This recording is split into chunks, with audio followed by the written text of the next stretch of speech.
আর গুনাহ খাতা ভুল ভ্রান্তি আল্লাহ পাক যেন মাফ করে দেন। তাবলীগ ইজতেমায় যাওয়া কি জায়েজ? এক ভাই জিজ্ঞেস করেছেন তাবলীগ ইজতেমায় যাবেন কি উদ্দেশ্যে? যদি বলেন যে আমি দিন শিখার উদ্দেশ্যে, সহি দিন শিখানো হয় না, সহি দিন সেখানে শেখানো হয় না। কারণ দিন শিখার উৎস হচ্ছে কোরআন এবং সহি সুন্নাহ, সহি হাদিস। কোরআন এবং সহি হাদিস সেখানে শেখানো হয় না। তাতে শেখানো হয় ফাজাইল আমল, তাতে সহি হাদিস আয়াতের সাথে সাথে জয়ীব জাল কিসসা কাহিনী এসব রয়েছে। আর সেটা একটা সুফি দল, যে হ্যাঁ সুফি বিদআতপন্থী দল, সুতরাং সেই দল কখনো সহি রাস্তা আপনাকে দেখাবে না, সহি রাস্তায় নিয়ে যাবে না। সুফিয়াতের প্রচারের জন্য যেমন মৌলানা ইলিয়াস সাহেব বলেছেন যে আমার আন্তরিক ইচ্ছা যে কর্মপদ্ধতিটা আমার হোক, ভূমিকায় দেখবেন, হ্যাঁ তাদের তো কর্মপদ্ধতি আমার হোক আর জ্ঞান এলম কার হোক? আশরাফ আলী থানভী হাকিমুল উম্মাতের হোক। তার মানে আশরাফ আলী থানভী সাহেব যে ধর্মীয় মতবাদ পেশ করেছেন, তার যে শিক্ষা রয়েছে সেই শিক্ষা হচ্ছে হানফিয়াত তাকলিদ আর সুফিয়াত, সুফিইজ এবং হানফি মাযহাবের গোঁড়া একজন মুকাল্লিদ হওয়া। এই দুটো টার্গেট তার শিক্ষার, এই দুটোর বাস্তবায়ন হচ্ছে তাবলীগ জামাতের লক্ষ্য উদ্দেশ্য। সুতরাং সেখানে গিয়ে কখনো আপনি কল্যাণ পাবেন না।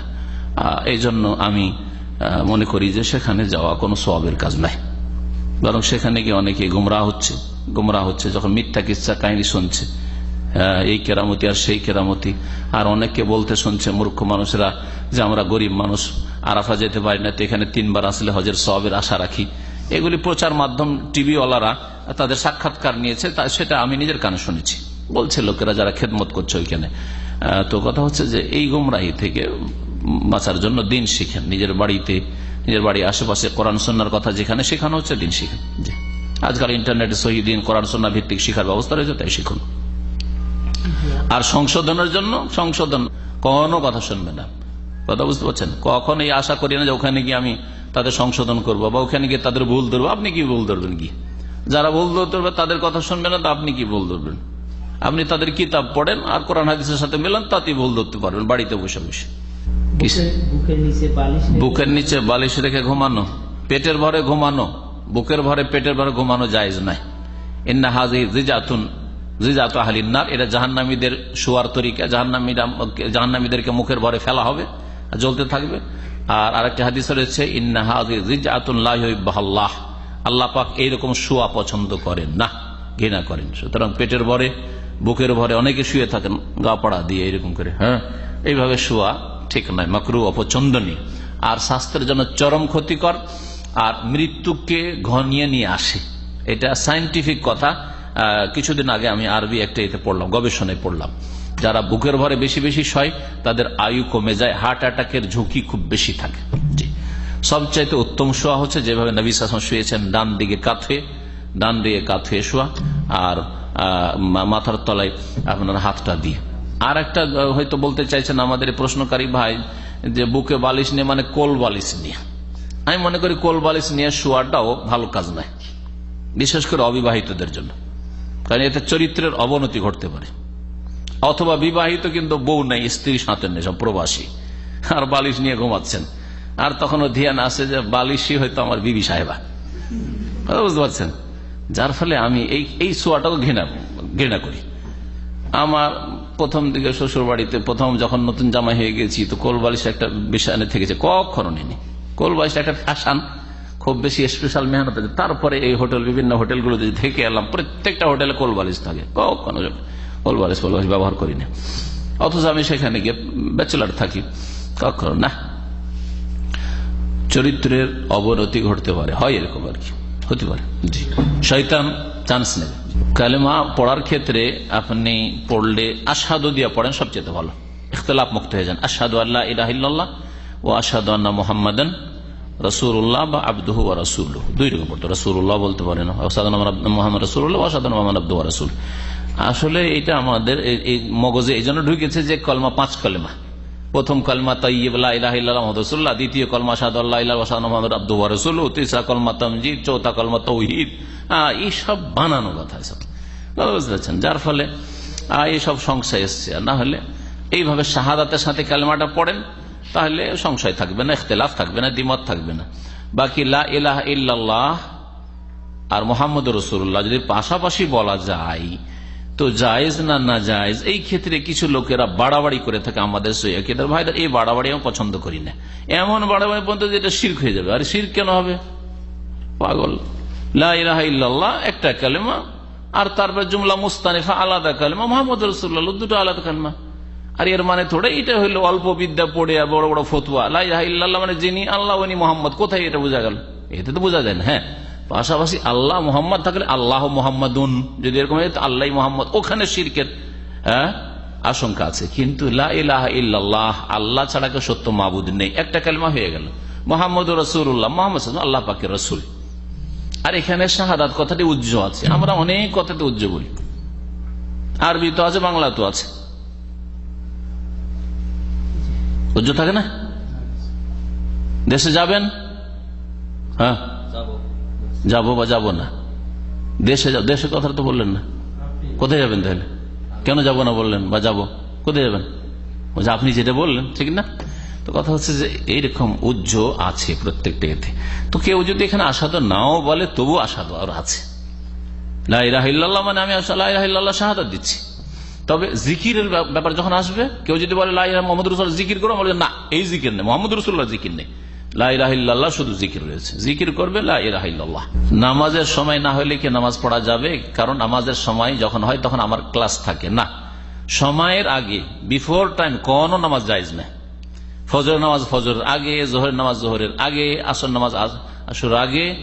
একমাত্র জমার ক্ষেত্রে জোহর আসর জমা করা আর মাগরিব এশা জমা করা। তখন এশার টাইম হয়নি, মাগরিবের টাইমে পড়লেন জমা তাকদিম, অথবা আসরটাকে জোহরের টাইমে পড়লেন, জমা করলে চলবে।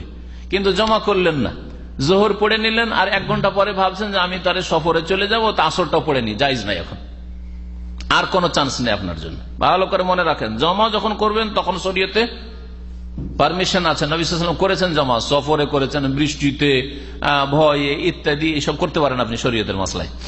কিন্তু আপনি এই যুক্তি পেশ করবেন যে যদি আপনি জমা করতে পারেন 12টার সময় জোহরের সাথে আসর, তো আমি আসরটাকে জমা করলাম না, 2টার সময় যদি পড়ে নি তো কেন পড়তে পারবো না? হ্যাঁ পারবেন না, কারণ এটা জমা হইল না। আর 2টার সময় আসর হয়নি, আর এটার পরই দামামে আসর হবে। হ্যাঁ, বোঝা গেছে? মক্কায় 3:30 বা 3:15 আসর হবে, সুতরাং তার আগে নামাজ পড়া জায়েজ হবে না আসরে। কিন্তু জমা করে নেন, অসুবিধা নেই। 12:30 12:15 মক্কায় জোহর হচ্ছে, ওই সময় আসর জমা করেন, মাগরিব সময় এসে জমা করেন, কোনো অসুবিধা নেই। ক্লাস থাকে। হ্যাঁ, তো এর সমাধান হচ্ছে যে আপনি ক্লাসের সময় অনুমতি নিয়ে গিয়ে নামাজ পড়ে নেবেন। আর যদি তাও সম্ভব না হয় তাহলে নামাজের তো লম্বা টাইম রয়েছে, জামাতটা ছেড়ে দেবেন, কিন্তু ক্লাসের শেষে যখন টিফিন হবে তখন নামাজ পড়ে নেবেন।